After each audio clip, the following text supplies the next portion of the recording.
All right, to more details coming in from Bangladesh with an opposition boycott. Nearly 120 million Bangladeshis have begun voting starting 8 a.m. in the general elections that is expected to be won by incumbent Prime Minister Sheikh Hasina, who has held the position since 2008.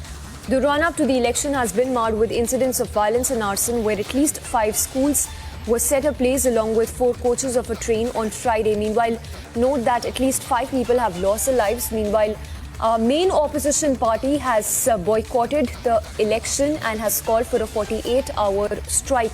So while that nationwide strike has been called by the key opposition party, security has been stepped up. Armed troops have been deployed across the country till 11th of January.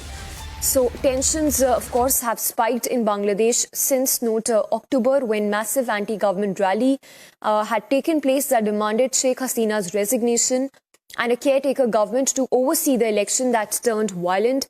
And Hasina's administration, meanwhile, had said that there was no constitutional provision to allow a caretaker government in the country.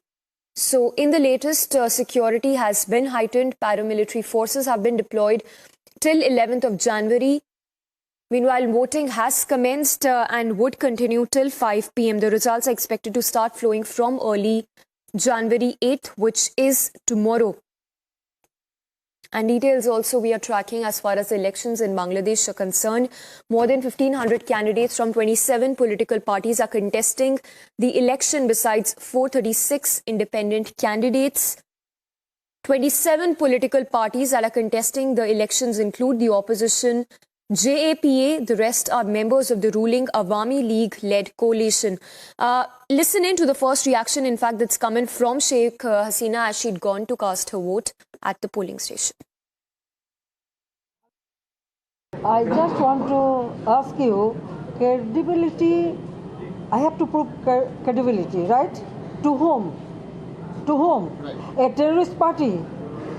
A terrorist organization? No. I have my accountability to people, to the people. Whether people accepted it or not, whether they have accepted this election or not, that is important. That is important to me. So, I don't care. Terrorist party ki bollo na bollo. Well, our country is a sovereign country, sovereign independent country. Maybe it's a small country, but we have big population. So people's right, we have established people's democratic right and also right to their better life or their prosperous life. That is our main aim. We want to do that. So I'm trying my best to ensure that democracy should continue in this country. And without democracy, you cannot make any development. Any development. As because we have long-term democratic system since 2009 to 2023, that's why Bangladesh made this much achievement. Otherwise, if you go through other, when other country, party or other people or military dictator or quasi-military dictator, overtly or covertly, when they rule the country could not make any development. Only when Awami League came back to power, then our people got back their right to their food and right to their vote. Right to vote and right to food, that is our main aim. So we are doing it very successfully and we will do in future. How confident are you to win in this election? How confident are you? Well, I am always confident because I know my people are with me. Allah is there for me. My family is praying, and all the normal people from the country, they are praying for us. Our Honorable Prime Minister is there. Above everything, our strength, Bangabandhu, is there. So, inshallah, we'll win. I'm 100% confident. I will win, and my Awami League will win. My Prime Minister will come again for the 5th time, and I have made a slogan for my people in Bengali in this area, Dhaka Dosh Ashon. Dhaka Dosh hobe 10-10.